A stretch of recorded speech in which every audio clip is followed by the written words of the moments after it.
Muito bem, nós estamos aqui para mais um programa nesse canal do YouTube e hoje nós vamos falar de 1 João, capítulo de número 3. 1 João, capítulo 3, nessa carta que João escreve, que parece mais um tratado do que propriamente uma carta, porque ele não endereça a ninguém, ela circula de forma geral, né? João também não coloca seu nome, parece que não é preciso ou necessário colocar o seu nome. E ele agora no capítulo 3, ele menciona os filhos de Deus e os filhos do diabo. João nota que alguns já tinham saído do meio de nós, porque não eram de nós, não é saíram de nós, mas não eram de nós, porque se fôssemos de nós, ficariam conosco. Ele diz isso no capítulo 2, verso 19. Mas isso é para que se manifestasse que nem são todos de nós. Mas agora ele vai mostrar a diferença entre os filhos de Deus e os filhos do diabo. João não tem dificuldade nenhuma em chamar os outros de filhos do diabo. Ele começa aqui, capítulo 3. Vede quão grande amor nos tem concedido o Pai. Vede quão grande amor nos tem concedido o Pai, que fôssemos chamados filhos de Deus. Ser chamado filho de Deus revela o amor do Pai por nós. Por isso, o mundo não nos conhece, porque não conhece a Ele. Então, João vai mostrar que existe uma oposição entre o amor do Pai e o mundo. Ele já tinha dito isso no capítulo 2, verso 15, dizendo: não ameis o mundo, nem o que no mundo há. Se alguém ama o mundo, o amor do Pai não está nele, nos advertindo do mundo. Agora, se nós somos filhos de Deus, por isso o mundo não nos conhece, porque não conhece a Ele. Amados, diz ele no verso 2, agora somos filhos de Deus, e ainda não é manifesto o que havemos de ser. Então, esse título de filhos de Deus nesse mundo, ou nessa terra, enquanto estamos aqui nessa peregrinação, nós somos filhos de Deus, mas ainda não é manifesto o que havemos de ser. Podemos saber que quando ele se manifestar, mais coisas ainda vai se manifestar de nós, daquilo que havemos de ser. Então, isso é um mistério, né, que nós ainda não sabemos na glória qual será a nossa posição, o que nós havemos de ser, mas sabemos que quando ele se manifestar, seremos semelhante a ele, porque assim como é, o veremos. Então, a manifestação do Filho de Deus, a manifestação de Cristo, vai revelar o que nós ainda haveremos de ser, e seremos semelhantes a ele. Muitos veem esse verso, que como Cristo ressuscitou aos 33 anos e agora está na eternidade, que todos nós seremos, pelo menos como ele, com 33 anos, não é? Então, alguns de nós que envelheceram, quando na ressurreição da vida, na ressurreição, quando ressuscitarmos dentre os mortos, não ressuscitaremos com 80, 90 anos, todos teremos 33 anos como ele. Alguns assim enxergam esse verso. Mas nós seremos como ele na sua glória, nós seremos como ele no seu poder, nós seremos como ele na sua unção. Também tem as características, não só físicas, né, de ter a mesma idade de Jesus, mas de sermos como ele em tudo aquilo que ele possui, porque ele já nos abençoou com todas as bênçãos celestiais. Paulo também revela que nós somos co-herdeiros com Cristo, e João mostra que na manifestação dele nós seremos como ele. Que coisa maravilhosa! Se somos como, se nos identificamos e somos identificados como filho de Deus na terra, devemos andar como filho de Deus andou, e teremos a mesma glória do Filho de Deus. Mas para ter essa mesma glória é preciso também padecer as mesmas coisas que o Filho de Deus padeceu. E qualquer que nele tenha essa esperança de ser como ele, né? E qualquer que nele tenha essa esperança, purifica-se a si mesmo, como também ele é puro. Tá vendo? Temos que andar como o Filho de Deus andou. E vamos talvez sofrer as coisas que o Filho de Deus sofreu. Não é? Ignomia, vitupério, que são as injúrias, que são a perseguição, a tribulação, tudo isso vai acontecer com os filhos de Deus. E qualquer que nele tenha esperança, purifique a si mesmo, como também ele é puro. E qualquer que pratica o pecado, também pratica iniquidade, porque o pecado é iniquidade. João revela algumas coisas também sobre o pecado, que nós não podemos praticar a iniquidade. Então, esse seremos como ele será, pode revelar que nós seremos santo como ele será santo, seremos justo como ele é justo, seremos poderosos como ele é poderoso, ainda que ele retém todo o poder, mas tudo isso vai revelar o que havemos de ser. Agora, temos que nos purificar do pecado, como também ele é puro, porque qualquer que pratica o pecado também pratica iniquidade, porque o pecado é iniquidade, uma das definições de João para pecado. E bem sabeis que ele se manifestou para tirar os nossos pecados, e nele não há pecado. Então, o pecado é iniquidade. Se ele se manifestou para tirar o nosso pecado, ele se manifestou para tirar as nossas iniquidades. E nele, em Jesus, não há pecado. Então, o crente também deve andar numa vida se abstendo do pecado, se retirando de uma vida de pecado e praticar a iniquidade. Verso 6, qualquer que permanece nele não vive pecando. Esse é o ponto de João. Se ele se revelou para tirar o nosso pecado, se ele morreu pelos nossos pecados e nós agora somos filhos de Deus, temos que nos purificar a nós mesmos, temos que andar um viver puro, e qualquer que permanece nele não vive pecando. Qualquer que vive pecando não o viu nem o conheceu.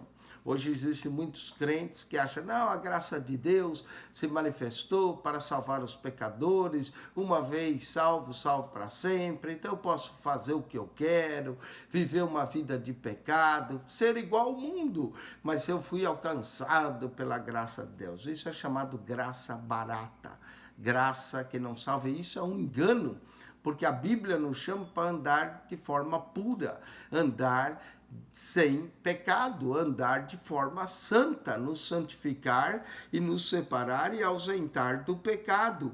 Qualquer que permanece nele não pode viver como o mundo vive, não vive pecando.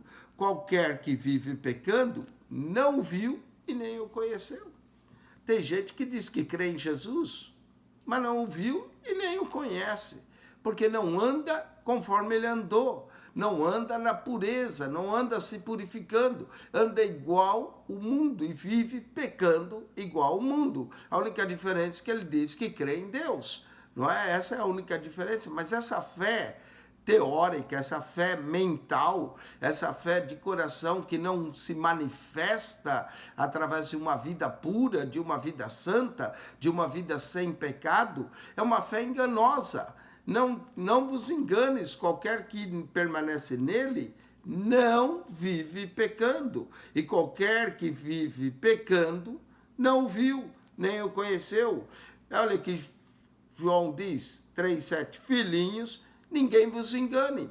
Tem muita gente enganada hoje. Tem muita gente que acha que fazendo tudo o que o mundo faz, ainda vai para o céu. Cuidado, filhinhos, ninguém vos engane. Quem pratica a justiça é justo, assim como ele é justo. Quem pratica o pecado é do diabo. João deixa claro que o pecado não tem nada a ver com Cristo. O pecado tem a ver com o diabo. E quem vive na prática do pecado é do diabo. Tá vendo? João está definindo para nós os filhos de Deus e os filhos do diabo. Vai viver em pecado? Ah, mas eu estou na igreja, eu creio em Cristo e vive pecando, vive na prática do pecado, vive na imoralidade, vive na concupiscência da carne, vive tentando satisfazer a sua carne, os seus prazeres, seus desejos impuros. Cuidado, quem pratica o pecado é do diabo. João é claro, porque o diabo vive pecando. Uau! Quem vive na prática do pecado é do diabo. O diabo vive pecando desde o princípio. Para isto, o Filho de Deus se manifestou, para desfazer as obras do diabo. Ele vem desfazer as obras do diabo em nossa vida. Como é que vamos viver no pecado? Qualquer que é nascido de Deus não vive na prática do pecado.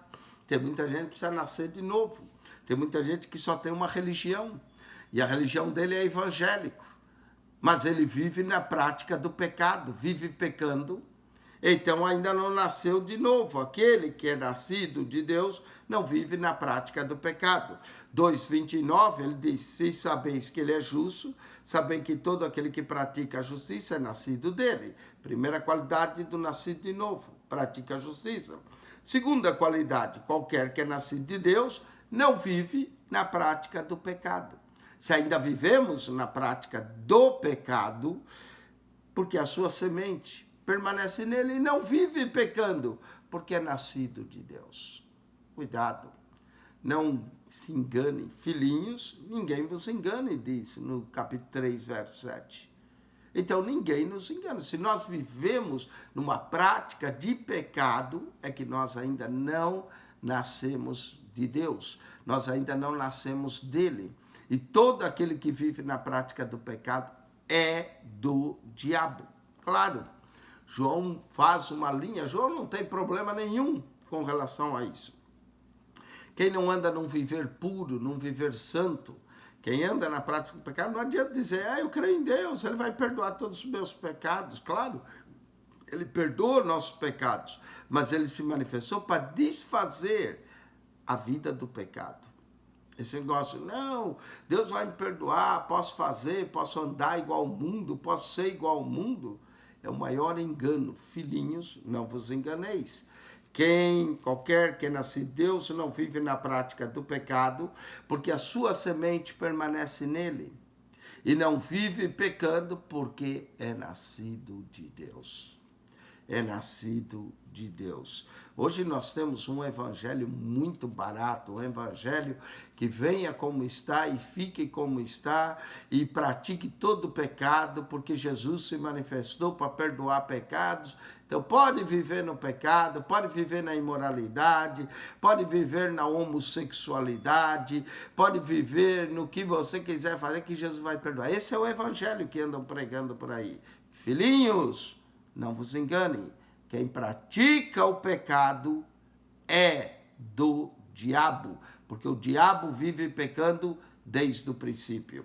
Aí João diz, nisso são manifestos os filhos de Deus e os filhos do diabo.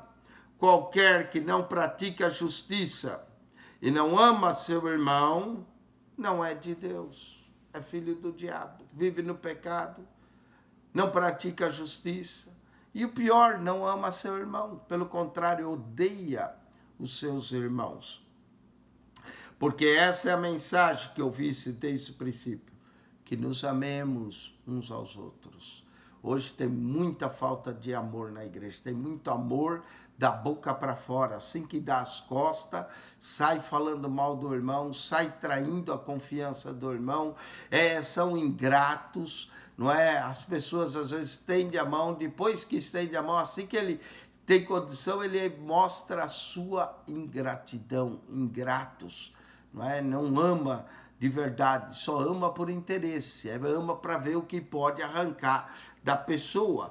Desde o princípio, nós temos que nos amar verdadeiramente, o amor seja não fingido, o amor tem que ser ardente, o amor tem que ser o amor de Deus para nós, não é? A Bíblia contém várias mensagens. A Bíblia contém mensagem de esperança. A Bíblia contém mensagem de salvação. A Bíblia contém mensagem de comunhão, mensagem de paz, mensagem de saúde, mensagem de poder, mensagem de vitória, mensagem de amor, mensagem de santidade, mensagem de salvação. Então nós temos que ter todas essas mensagens e a mensagem do amor. Esta é a mensagem que eu vi desde o princípio, que nos amemos uns aos outros. Amar o irmão não é opção. O amar o irmão é obrigação. É obrigação do verdadeiro Filho de Deus. E não precisa mandar, né? Ainda que é mandamento, um novo mandamento vos dou. A verdade é que quem é nascido de Deus, quem tem o Espírito de Deus nele, ama. Paulo revela isso. Deus derramou o seu amor em nossos corações pelo Espírito Santo que nos é dado. E João diz, se você não tem amor, se você não ama o irmão, você ainda está em trevas, você não nasceu de novo. Está em trevas e não nasceu de novo. E pior, ainda é do diabo. Esse que é o pior. Veja bem, verso 12. Não como Caim, que era do maligno. Caim era do maligno e matou a seu irmão. Hoje tem gente matando os irmãos com a língua. Tem gente matando o irmão com sentimento. Tem gente matando o irmão com a sua frieza, com a sua ignorância, não é? Não como Caim, que era do maligno e matou a seu irmão. E por que causa matou? Porque as suas obras eram más e as de seu irmão justas. Olha, se há uma coisa que incomoda os maus, os ingratos, é a justiça do outro. Porque eles são maus, são ingratos, como Caim. Aqui nós vamos entrar não só nos filhos do diabo, mas nos descendentes de Caim, não é? E nos descendentes de Abel. Meus irmãos, não vos maravilheis se o mundo vos aborrece. Nós não estamos aqui nesse mundo para ser o caramelo do mundo, mas estamos no mundo para ser o sal da terra. E o sal salga e coloca sede nas pessoas de Cristo. Nós sabemos que passamos, João diz, nós sabemos que passamos da morte para a vida. E como é que nós sabemos que passamos da morte para a vida? Porque amamos os irmãos. Esse tema de amor é sério em João. Olha, amor, como eu disse, não é opção, é obrigação. Nós temos a obrigação de amar os irmãos. E esse amor tem que fluir naturalmente como resultado do nosso novo nascimento, como resultado de estar em Deus, porque Deus é amor. Nós sabemos que passamos da morte para a vida porque amamos o irmão. Quem não ama o seu irmão permanece na morte. Tem muita gente que ainda está permanecendo na morte. Está faltando o amor ao irmão. Você já notou que na igreja, às vezes, alguns amam alguns. Eu amo fulano, eu amo fulana, eu amo ciclana. Alguns, não é? Aí aqueles outros mais distantes, a gente, eu não preciso amar tanto. Errado. Errado. Você tem que amar a todos. Amemos uns aos outros. Amemos ardentemente. Amemos fervorosamente. Não amemos com fingimento. Ele diz, eu amo, mas eu não quero saber dele. Que amor é esse? Que amor é esse, filhinhos? Não vos engane. Que amor é esse?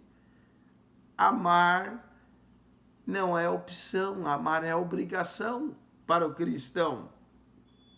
Quem não ama seu irmão permanece na morte. E qualquer que aborrece seu irmão é homicida. Está cheio de homicida. Homicida não é só pegar uma arma e dar um tiro no outro. Não é só pegar uma faca e ficar no outro. É aborrecer-se do irmão. Quem aborrece seu irmão é homicida. E vós sabeis que nenhum homicida tem permanente nele a vida eterna. Tem gente que mata o irmão com a língua. Tem gente que mata o irmão no seu coração. Tem gente que mata o irmão, não quer saber do irmão. Não é? O irmão liga, nem sequer atende. Nem quer falar com o irmão, nem vê aquele irmão e pronto, não é? E às vezes até entre igrejas evangélicas. Você não é da minha igreja, você é daquele ministério. Você é do outro ministério, então eu não falo com você. Olha a falta de amor. Olha a traição, traiçarão uns aos outros. Olha o engano, como se aquele ministério fosse para um céu e o outro ministério para outro céu. Ai, meu Deus do céu. E tem gente que sai de uma igreja e aí já odeia aqueles irmãos daquela igreja. Fala mal daqueles irmãos daquela igreja para justificar a falta de amor dele, a ingratidão dele. Falta de amor. Falta de amor. É homicida. E nenhum homicida permanece nele a vida eterna. Há muita gente enganada. Mas quando se manifestar o verdadeiro Filho de Deus, aí sim nós vamos saber quem é quem. Não é? Conhecemos o amor nisto. 1 João 3,16 é diferente de João 3,16. Muita gente conhece no Evangelho de João 3,16, porque Deus amou o mundo de tal maneira que deu seu Filho unigênito para que todo aquele que nele crê não pereça, mas tenha vida eterna. Mas bem pouca gente conhece 1 João 3,16. Uma coisa é João 3,16, acabei de citá-lo. E 1 João 3,16? Vejamos. 1 João 3,16 diz: conhecemos o amor nisto, que ele deu a sua vida por nós, e nós devemos, tá vendo? Dar a vida pelos irmãos. É muito bom saber que Deus amou o mundo de tal maneira que deu seu Filho unigênito para que todo aquele que nele crê não pereça, mas tenha vida eterna. Mas ninguém quer dar a vida pelos irmãos. Mas conhecemos o amor nisto, que ele deu a sua vida por nós, e nós devemos dar a vida pelos irmãos. Não é o que Jesus falou? Que vos ameis uns aos outros assim como eu vos amei? Será que nós estamos dispostos a dar a vida, a morrer por um irmão? Na época que João escreve isso, olha, muitas vezes alguém tinha que se sacrificar para salvar os outros. Entrava o imperador, ou as tropas do imperador, os soldados romanos, e alguém se entregava para salvar os outros. Não é? Morria como um mártir para salvar um grupo. E João está escrevendo nessa época, época de intensa perseguição. Hoje que não há perseguição quase que nenhuma, não é? Os crentes se traem uns aos outros, os crentes falam mal uns dos outros, os crentes, se dá para chamar de crentes, não é? Conhecemos o amor nisso, que ele deu a sua vida por nós, e nós devemos dar a vida pelos irmãos. Quem, pois, tiver bens no mundo, e vendo o seu irmão necessitado, ele está bem, e vê o irmão necessitado, e cerra o coração. Que as coisas vai trabalhar, eu trabalhei para tê-las. Cerra o coração. Como estará nele o amor de Deus? João pergunta. Onde é que está o amor? Você vê o irmão em necessidade, você tem, o seu coração está cerrado, não é? Está fechado por irmão. Deus está ensinando uma lição para ele, é isso? Vê o irmão em fome, vê o irmão em necessidade e não faz nada, coração cerrado. Como é que pode ser um negócio desse? Meus filhinhos, não amemos de palavra. É fácil, irmão, eu te amo. Irmão, eu te amo. Meu lindo, meu querido, eu te amo. Irmãos, meus filhinhos, não amemos de palavra, nem de língua, mas por obra e em verdade. Assim como Tiago diz na sua epístola que a fé sem obras é morta, João está dizendo aqui que o amor sem obras também é morto. A fé, para ser verdadeira, é preciso mostrar obras. O amor, para ser verdadeiro, tem que se mostrar obras. Olha só, meus filhinhos, não amemos em palavra, nem em língua, mas por obra e em verdade. O amor tem que mostrar-se pelas boas obras. Não é só dizer eu amo. Igual a fé. Eu creio em Deus, eu creio em Deus. E não tem obras. Que fé é essa? Assim, Tiago diz, assim como o corpo sem o espírito está morto, assim a fé sem as obras está morta. A mesma coisa João está dizendo, mas agora está falando do amor. João diz que nós não podemos amar só de palavras, mas de língua e por obra e em verdade. É incrível, nesses quase mais 30 anos servindo como pastor, muita gente chega para mim, pastor, eu te amo, mas vou embora da igreja. Que amor é esse? A pessoa se engana a si mesmo, não engana a mim, nem engana a Deus. Como é que eu te amo e eu vou embora da igreja? Não é? Olha que amor de palavras fingida, que amor mais mentiroso é esse, não é? Palavras fingidas. Não amemos apenas de palavra, nem de língua, mas por obra e em verdade, não é? Obra em verdade. E nisso conhecemos que somos da verdade. E diante dele asseguramos o nosso coração. Ninguém engana. A pessoa só se engana a si mesmo quando diz, eu amo essa igreja, eu amo esse pastor e vai embora.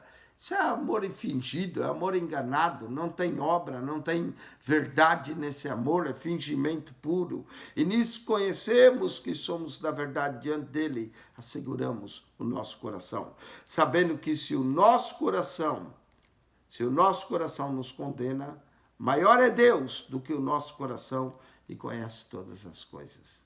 Deus conhece todas as coisas. Mesmo que o teu coração te condena, Deus sabe tudo. Deus conhece tudo.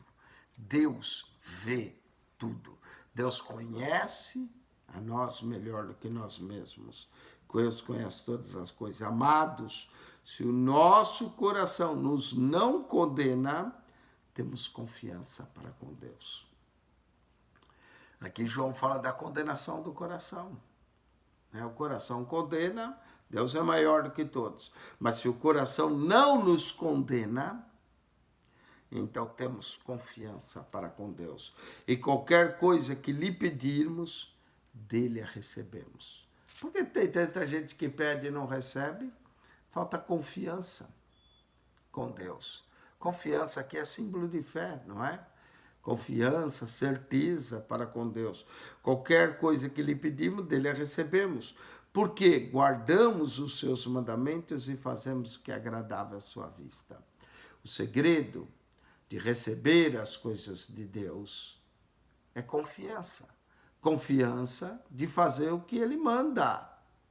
Não é de fazer o que nós queremos. Esse é outro engano. Não é? Eu faço o que eu quero e depois eu peço a Deus o que eu quero e Deus me dá. Não. Qualquer coisa que pedimos, recebemos dele porque guardamos os seus mandamentos. Quem não guarda, quem não pratica os seus mandamentos, quem não anda de acordo com o que ele nos chamou para andar em pureza, em amor, na luz, então pode pedir e não recebe. Mas qualquer que pede, dele recebe, porque guardamos os seus mandamentos e fazemos o que é agradável à sua vista. Presta atenção. Sem fé é impossível agradar a Deus. Então é preciso ter fé. Os que estão na carne não podem agradar a Deus. Então tem que andar no Espírito. E tem que fazer o que é agradável a Deus. Fazendo os seus mandamentos. E o seu mandamento é esse. João vai dizer no verso 23, que creiamos no nome de seu Filho Jesus. Até aí muita gente faz, metade do mandamento. E agora, e nos amemos uns aos outros, segundo o seu mandamento.